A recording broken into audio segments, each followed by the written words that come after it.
I am ready! GMA Weather, serbisyong totoo ng GMA News.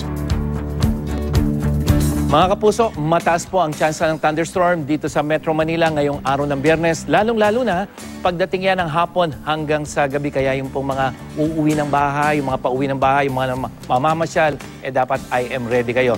Ang weekend naman dito sa Metro Manila, ganun rin mga kapuso, mataas ang tsansa ng pagulan, lalo na sa dakong hapon at saka sa gabi. Pero bago umulan o pagkatapos umulan mga kapuso, maalinsangan pa rin po. At sa mga kapuso naman nating dadalo dyan sa Thanksgiving party para kay President-elect Rodrigo Duterte sa Davao City, maging I am ready kayo dahil mataas ang tsansa ng ulan, hindi lamang sa hapon hanggang sa gabi yan, maalinsangan. Lalong-lalo na bukas sa mga kapuso, araw ng Sabado, 70% yung ating posibleng thunderstorm hanggang sa araw ng Linggo yan. At yan ang latest mula sa GMA Weather. Ako po si Nathaniel Cruz, magplano para sigurado. I am ready. Serbisyong totoo ng GMA News.